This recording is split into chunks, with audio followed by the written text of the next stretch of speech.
자로 인사하실까요? 반갑습니다. 잘 오셨습니다. 한 해 마지막 달 첫날입니다. 또 한 주의 시작이죠. 주 안에서 형통하고 복된 마지막 한 달이 될 수 있기를 축복합니다. 이제 내일부터 특세가 시작이 됩니다. 제 53차 특세인데요. 이번 주제는 한번 따라서 할까요? 일어나, 걸으라.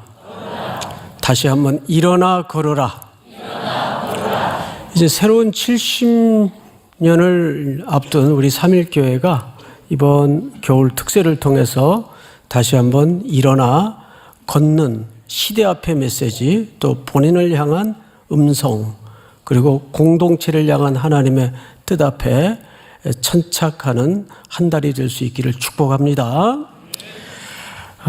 너무 유명한 사건이기 때문에 오늘 이 본문이 의미하는 바에 제한된 시각에 가두어질 수가 있습니다. 워낙 많이 들었었고 이게 뭔지를 그런 나름 또 익숙하다는 생각 때문에 그 익숙함의 의미를 오히려 가둘 수가 있어요. 그래서 오늘은 처음 듣는 마음으로, 처음 듣는 표정으로, 저도 이 설교를 수차례 했겠지만 처음 하나님의 말씀을 통해 전달한다는 마음으로 하나님의 새로운 은혜와 만남의 시간이 되기를 축복합니다.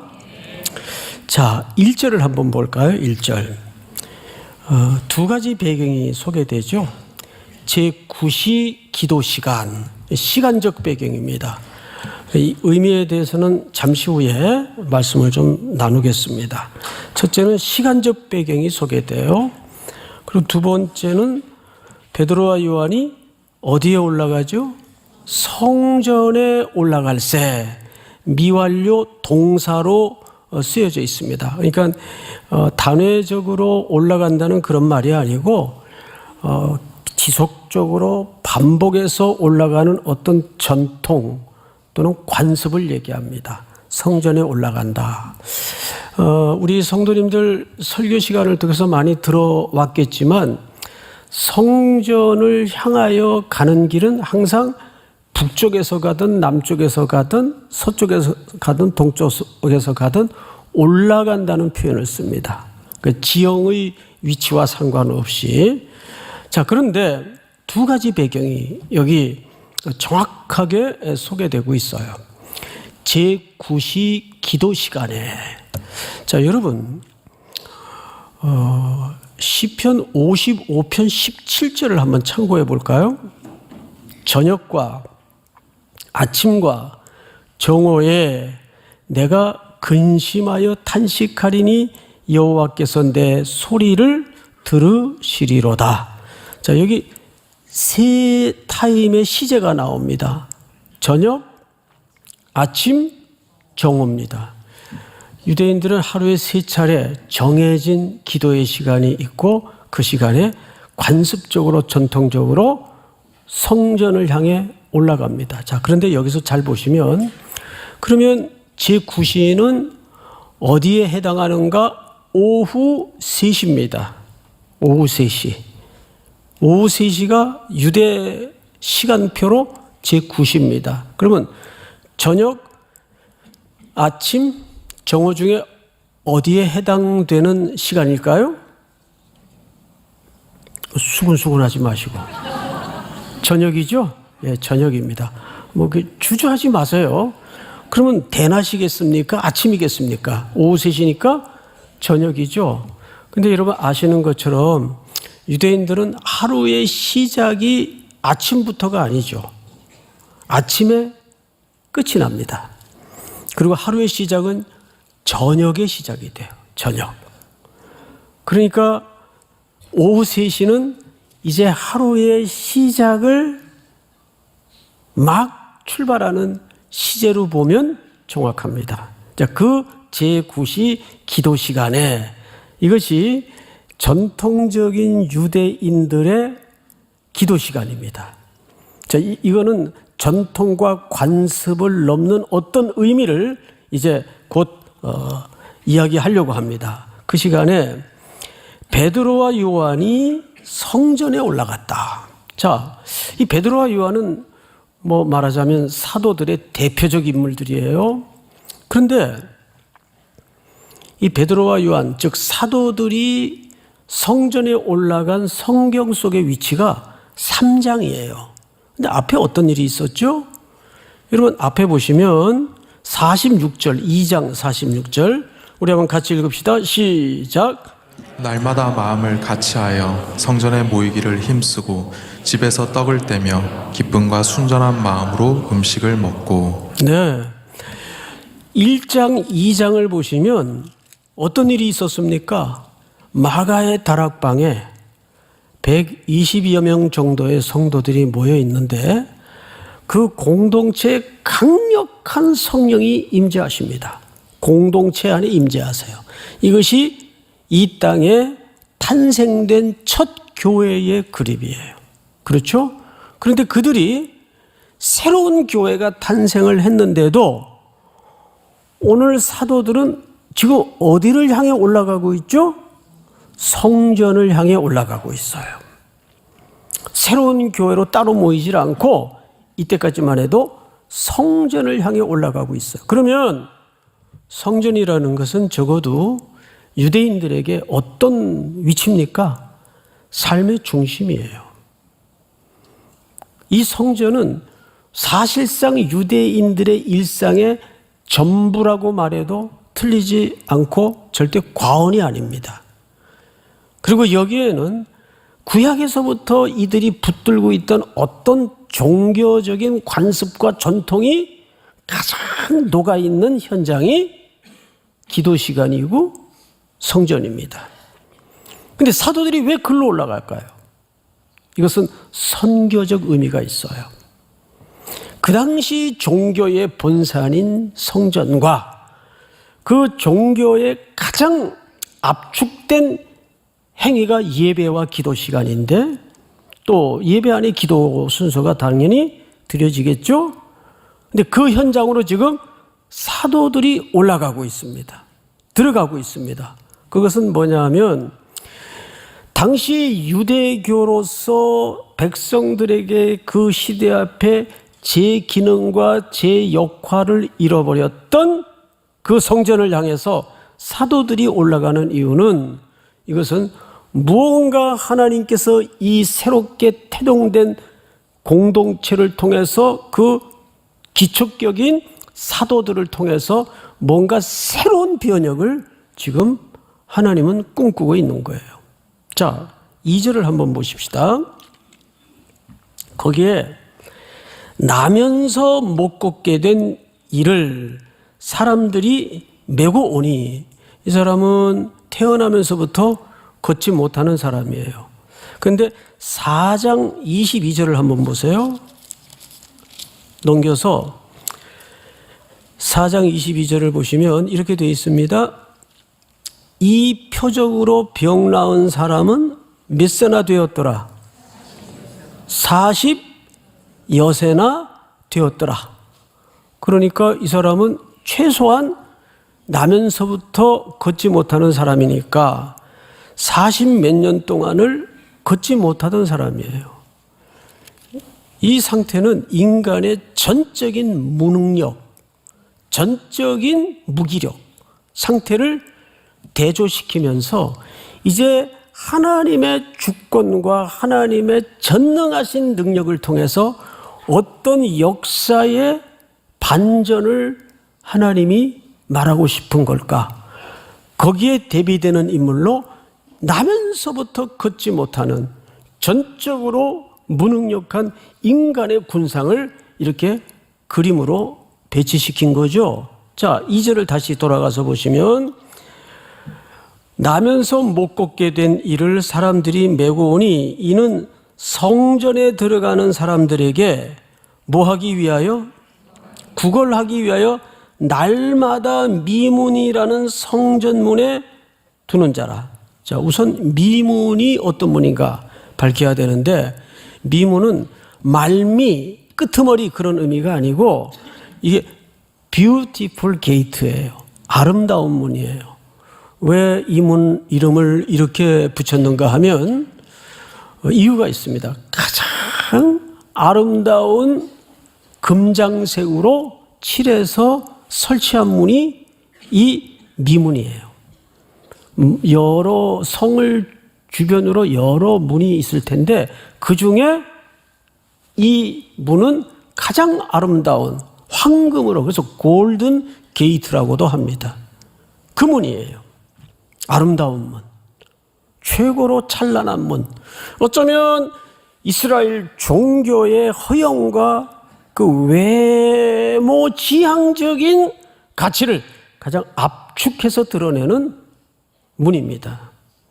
자, 그런데 그 문 앞에 나면서부터 걷지 못하는 장애인과 구걸을 하는 한 인간의 군상이 앉아 있어요. 근데 성경에 보면 이렇게 표현하고 있죠. 성전 문에 두는 자라, 두는 자라. 거기에 누군가 매일 이 사람을 메어다가 앉혀놔요. 이 두는 자, 두다라는 이 동사도 아주 중요한 의미를 갖는데, 이 사람은 여기 오늘 처음 와서 앉아 있는 사람이 아니에요. 오랜 세월 동안, 그 어느 시점은 알 수 없으나 어느 순간부터 오랜 세월 동안 이 자리에 놔두어지는 고착된 인생을 살아가는 사람이에요. 자, 이 아이러니한 대조가 뭘 성경은 드러내고 싶었고 뭘 얘기하고 싶을까요? 그렇게 찬란한 종교의 열정과 그들의 신앙을 뿜어내는 총화적인 현장에 나면서부터 걷지 못하고 오늘도 이 한 끼를 얻어먹지 못하면 생존이 안 되는 이 거린이 거기 놓아져 있어요. 어떻습니까? 이것은 정확하게 그 시대의 종교의 무능력하고 무기력한 상태를 고발하고 있는 내용이에요. 이 메시지는 오늘날 우리 삼일교회를 포함해서 우리 한국교회가 뼈아프게 들어야 될 음성입니다. 이렇게 거리마다 붉은 십자가에 네온사인은 화려하지만 그 안에서 벌어지는 일은 너무너무 우리의 마음을 아프게 하는 일들로 가득하고 세상 앞에 빌런이 돼 있고 조롱거리가 돼 있는 이런 시대 앞에 과연 교회는 뭘 얘기해야 될까?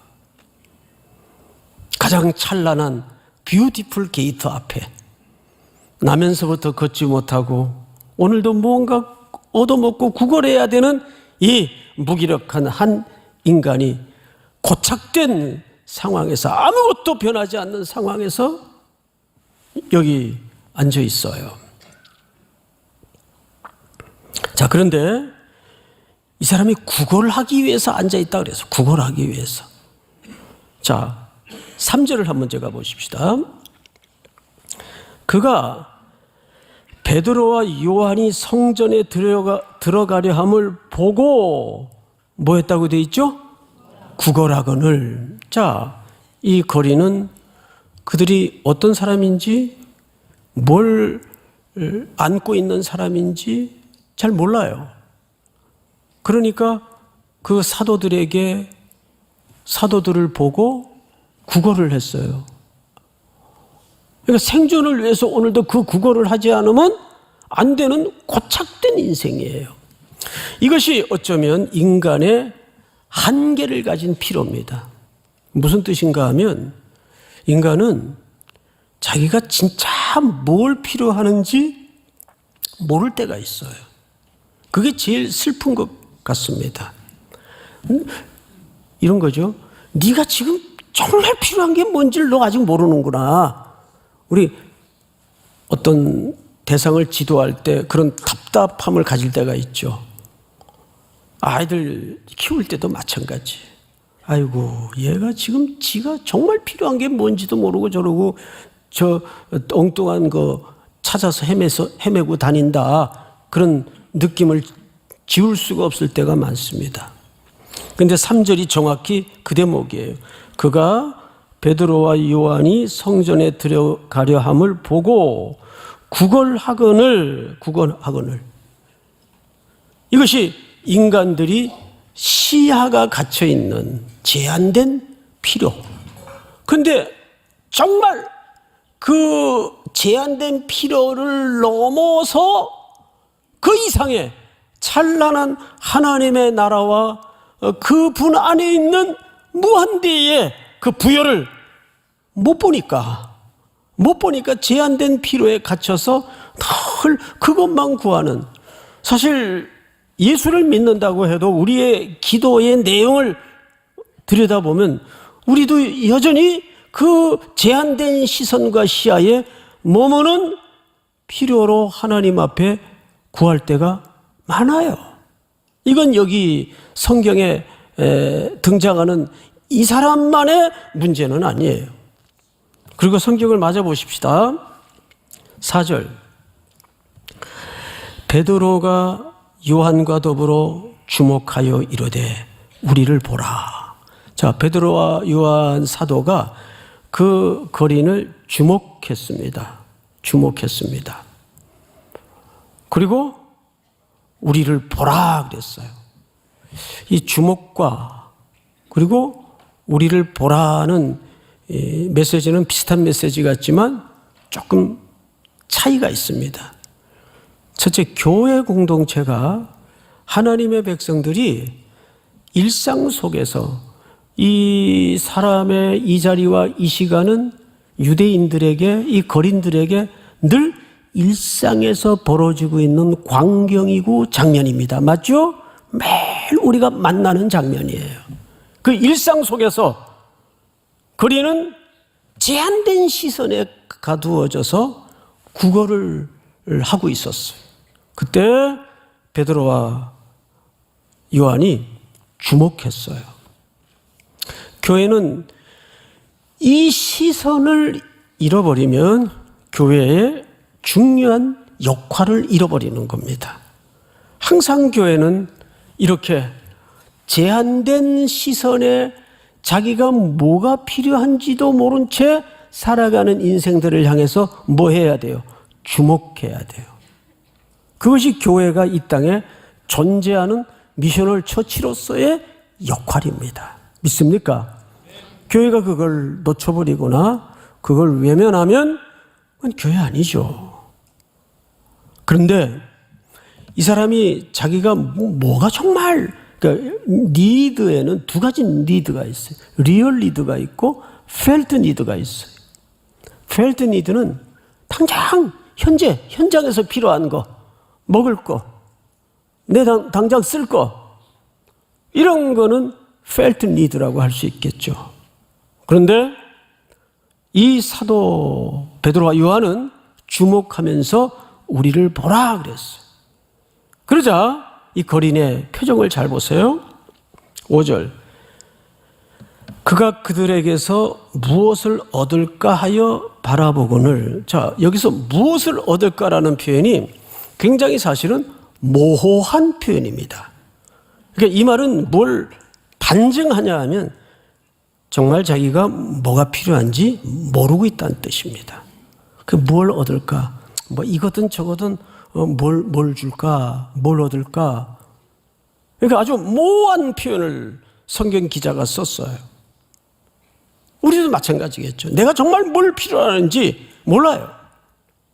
답답하기 이를 데가 없죠. 그래서 당장 급한 대로 오늘 함께 해결하면 그걸로 끝나버리는. 그러나 사도들은 오늘 53차 특세 주제에 해당하는 엄청난 이야기를 여기서 쏟아냅니다. 6절인데 한번 볼까요? 베드로가 이르되 은과 금은 내게 없거니와. 자, 여러분 앞을 잠깐 보십시다. 여기 사도들이 은과 금은 내게 없다라는 말은 은과 금이 없다 그 얘기가 아니라 이런 의미가 이 어법 속에 감추어져 있습니다. 우리는 은과 금의 위력으로 인생을 기초하지 않는다 그 뜻이에요. 예수 그리스도를 만난 이후서부터 우리는 이 은과 금의 위력으로 인생을 기초하지 않는다. 그게 전혀 필요 없다거나 없다라는 그런 단순한 문자적 의미가 아니라 사람이 평안할 때는 저 사람이 사는 기초가 뭘까 눈치를 채기가 어려워요. 그런데 어느 날 이욥처럼 인간에게는 세 가지 울타리가 있죠. 소유의 울타리, 건강의 울타리, 마지막에 영혼의 울타리입니다. 욥은 소유의 울타리도 다 날아가고 두 번째는 건강의 울타리도 다 무너졌을 때 그럼에도 욥은 무너지지 않았어요. 그러니까 그 사람이 사는 삶의 기초가 뭐냐는 그냥 평상시는 피차가 눈치 못 챕니다. 목회를 이제 마무리할 즈음 와 보니까 참 많은 성도들의 그 고단한 삶과 아무래도 마주치게 되는데 제가 잊을 수 없는 분 중에 하나가 정말 잘 살았어요. 요즘에 이렇게 기사 두고 사는 분들이 많지 않죠. 개인 기사를 두고 사는 분들이. 그 정도로 잘 살았던 분이고 사회적으로도 아주 자존감이 굉장히 높은 분들이었습니다. 그런데 딱 3개월 만에 어떤 행정적인 절차상 큰 실수로 그냥 졸지에 반지하로 내려가는 걸 봤어요. 그 신방을 갔기 때문에 제가 알죠. 반지하로 내려가는 걸 봤어요. 그래서 온 사람들은 걱정을 했죠. 아유, 저 자존심 높은 분들이 이제 큰일 났다, 큰일 났다. 어떻게 사나. 남 부끄럽기도 할 게고. 그런데 여느 주일과 똑같이 아내 되시는 분은 문 밖에서 주보 들고 환한 얼굴로 할렐루야 어서 오세요. 들어오는 성도들이 더 놀래고 어리둥절했죠. 그 남편 되시는 분도 여전히 찬양대에서 해같이 밝은 얼굴로 찬양을 연습하고 전혀 달라진 게 없었어요. 그때 알았어요. 아, 이분들이 지금까지 신앙생활을 겸손하게 잘 섬겼던 것은 지니고 있었고 누리게 해서가 아니구나. 저 안에 그동안 우리가 미처 발견하지 못했던 예수, 그분 때문이었구나. 그때 알게 된 거예요. 제가 어느 교회라고 얘기는 할 수는 없지만 아주 오랜 동안 지금도 힘겹게 양쪽에 갈라져서 싸움을 하고 전쟁과 방불한 다툼을 하는 교회가 있어요. 한 번은 아주 오래전 일이죠.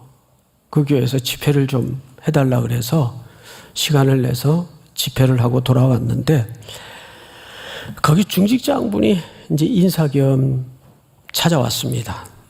그래서 궁금해서 교인준 요즘 어떠세요? 그랬더니 빙그레 웃으면서 목사님, 우리 교회는 돈 떨어져야 싸움 끝납니다. 그래요. 돈 떨어져야 싸움 끝납니다. 교회가 재정이 괜찮아요. 항상 남아 돌아갔죠.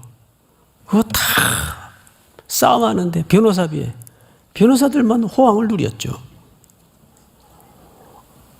그 말을 잊을 수가 없어요. 우리 교회는 돈 떨어져야 싸움 끝납니다. 그런데 그런 유사한 케이스가 참 많아요. 재산 때문에 싸움 안 끝내는 예수 그리스도의 이름이 참 부끄러운 그런 교회가 많죠. 사도들이 여기서 내게 은과 금은 없거니와 라는 말은 은금이 없다는 그런 의미보다는 우리는 이것으로 인생을 기초하지 않습니다. 그 뜻이에요. 이것이 오늘 우리들에게 묻는 화두일 수가 있습니다. 그리고 사도들은 이어서 이런 얘기를 하죠. 성경을 잘 보세요. 6절 베드로가 이르되 은과 금은 내게 없거니와 내게 있는 이것을 네게 주노니 나사렛 예수 그리스도의 이름으로 일어나 걸으라. 할렐루야. 자, 우렁찬 아멘은 좋은데 이제 이 나사렛 예수 그리스도의 이름으로, 왜 앞에 그냥 예수라든지 그리스도라든지 해도 의미가 전혀 달라지진 않을 텐데 그 앞에 무슨 예수? 나사렛 예수. 나사렛 예수. 여러분 성경에도 나오죠. 나사렛이라는 이스라엘 땅에서의 위치는 어떤 의미를 담고 있죠? 사람들끼리 이런 말이 회자될 정도로 가슴 아픈 가난한 동네였습니다. 나사렛에서 무슨 선한 게 나겠느냐. 이 이스라엘 사람들의, 그 시대 사람들의 보편적 인식이었습니다. 근데 예수님은 베들레헴 땅에 나셔서 주로 어디서 자라셨습니까? 그 척박하고 가난한 나사렛 동네에서 자랐어요. 그래서 나사렛 사람의 별명이. 그러니까 예수님은 여기 또 하나의 의미를 갖게 하는데, 실제한 역사 속에서 하나님의 아들이신 예수 그리스도께서 육신의 몸을 입히우셔서 이 땅에 실제한 역사 속에 오셨다 그 뜻이에요. 온전한 인간으로서, 온전한 하나님의 아들로서. 근데 그분이 우리 죄를 위해서 십자가에 죽으시고 우리를 대속하셔서 우리에게 새로운 인생, 새로운 생명을 주신 분이죠. 이건 뭘 얘기합니까? 기독교는 공허한 종교가 아니에요. 그래서 마음에 어떤 위안이나 주는 그런 종교가 아닙니다. 기독교는 그냥 예수예요. 예수. 그 예수께서 실제한 삶 속에 찾아오셔서 우리의 인생을 갈아엎으시고 새로운 삶을, 새로운 변화를 선물하신 분이 나사렛 사람 예수 그리스도입니다. 기독교는 공허한 어떤 정신휴양이나 하는, 마음이나 달래는 그런 종교가 아니라 살아있는 실체, 예수를 만나는 사건입니다. 믿습니까? 이 만남과 이 변화가 이번 53차 특세를 통해서 다시 한번 새로운 70년을 향하여 그 길목에 선 삼일교회가 들어야 될 음성을 듣고, 또 우리 교회가 70년을 준비하는 가장 중요한 또 6대 담임 목사님도 잘 찾아지고 만나지도록 축복합니다.